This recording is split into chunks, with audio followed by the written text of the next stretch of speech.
Rewa Awadhesh Pratap Singh university के अतिथि शिक्षकों ने अपनी मांगों को लेकर आज से भूख हड़ताल पर बैठे। पिछले एक माह से है अनिश्चितकालीन धरना पर। रीवा जिले के अवधेश प्रताप सिंह विश्वविद्यालय के अतिथि शिक्षकों का पिछले एक माह से लगातार जारी है धरना प्रदर्शन। इनकी मांग है, हमें पिछले 7 माह से मानदेय नहीं दिया गया, हम लोग भूखे मरने की कगार पर आ गए हैं, घर का खर्चा चलाना मुश्किल हो रहा है, किराए के मकान में रह रहे हैं, मानदेय न मिलने की वजह से मकान का किराया नहीं दे पा रहे हैं, जिसकी वजह से मकान मालिक घर खाली करा रहे हैं।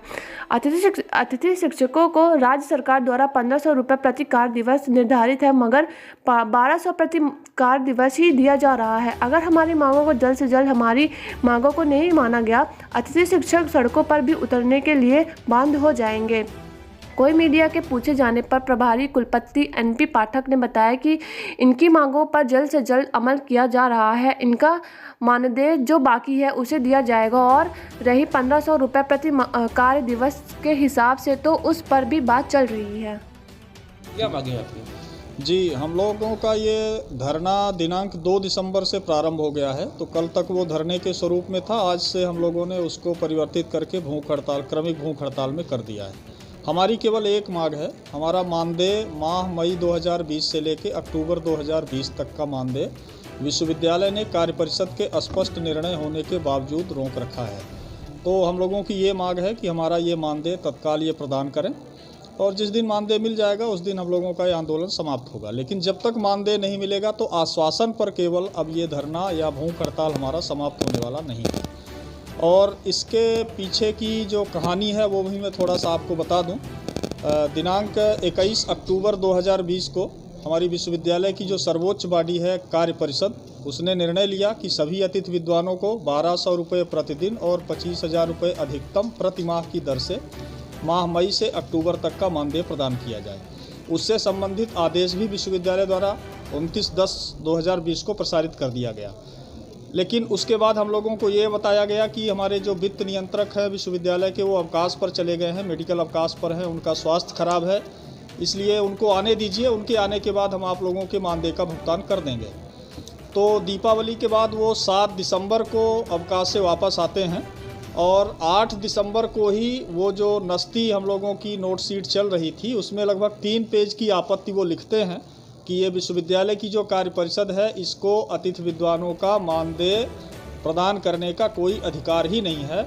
मतलब एक प्रकार से उन्होंने विश्वविद्यालय की सर्वोच्च बॉडी को चैलेंज किया है, और इस सर्वोच्च बॉडी को चैलेंज करने का अर्थ है कि ये विश्वविद्यालय प्रशासन के लिए बहुत ही शर्मनाक स्थिति है कि एक वित्त नियंत्रक, और जबकि शासन प्रशासन की जानकारी के लिए मैं ये भी बता दूं कि जो कार्य परिषद होती है उसमें मध्य प्रदेश शासन की तरफ से वित्त का एक आदमी नामित किया जाता है, और इस कार्य परिषद में जॉइंट डायरेक्टर फाइनेंस जो रीवा के हैं वो उस कार्य परिषद की बैठक में मौजूद थे।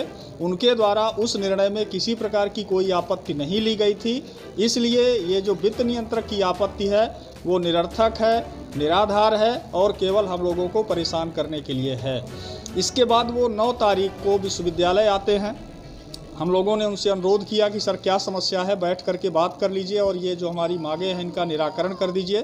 तो उनके द्वारा हमारी जो महिला शिक्षिकाएं हैं उनके साथ अभद्र व्यवहार किया गया, अमर्यादित टिप्पणी की गई, अशोभनीय शब्दों का प्रयोग किया गया, और ऐसे शब्दों का प्रयोग किया गया जो मैं यहाँ मीडिया के सामने बोल भी नहीं सकता हूँ।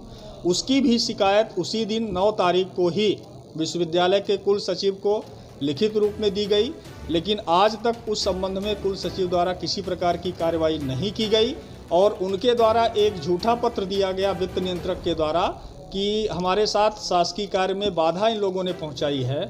जब वो किसी शासकीय कार्य में थे ही नहीं तो किस शासकीय कार्य में बाधा हुई ये समझ से परे है। लेकिन उस पत्र को कुल सचिव द्वारा तुरंत विश्वविद्यालय थाने को फॉरवर्ड किया गया, और महिला शिक्षिकाओं के साथ जो अभद्रता हुई थी उस पत्र को दबा कर रखा गया। इसका मतलब कि विश्वविद्यालय प्रशासन भी कहीं न कहीं वित्त नियंत्रक के साथ मिल करके और हम लोगों के साथ अमानवीय व्यवहार कर रहा है, इन सारी बातों से क्षुब्ध होकर के हम लोग धरने पर बैठे थे। और अब ऐसा लगता है कि केवल धरने से काम नहीं चलेगा, तो हम लोग अभी क्रमिक भूख हड़ताल पर हैं। और अगले सप्ताह तक, इस सप्ताह तक अगर हमारी मांग नहीं पूरी होती तो अगले सप्ताह से हम लोग आमरण अनशन पर बैठ जाएंगे। और इसकी जो भी जिम्मेदारी होगी उसके लिए विश्वविद्यालय प्रशासन, रीवा का शासन प्रशासन और मध्य प्रदेश का शासन प्रशासन जिम्मेदार होगा। सर, अतिथि विद्वान मानदेय न मिलने से पिछले 1 महीने से अंतर ऐसा इसलिए कि ये जो कोविड-19 की परिस्थितियाँ थी, इन्होंने न केवल इनको अपितु पूरे विश्वविद्यालय प्रशासन को काफ़ी प्रभावी ढंग से विपरीत रूप से प्रभावित किया।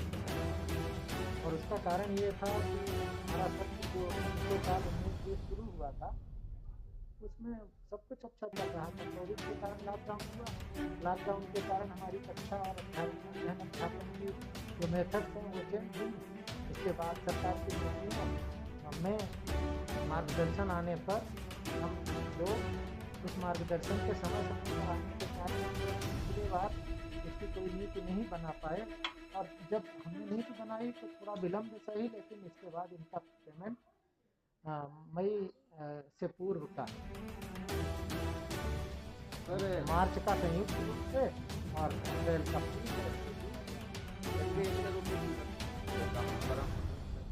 निर्धारित किया गया है, मगर 1200 रुपए ही दिए जा रहे हैं। वो हमारी इनकी जो सेवा शर्तें हैं इनके नियुक्ति पत्र में, इसके अनुरूप जो राशि की कार्य परिषद में उसी राशि का कार्य परिषद का निर्णय शिरोधार्य करते हुए ये नहीं अतिथि विश्वविद्यालय के बनाई हुई पूर्व की इनकी सेवा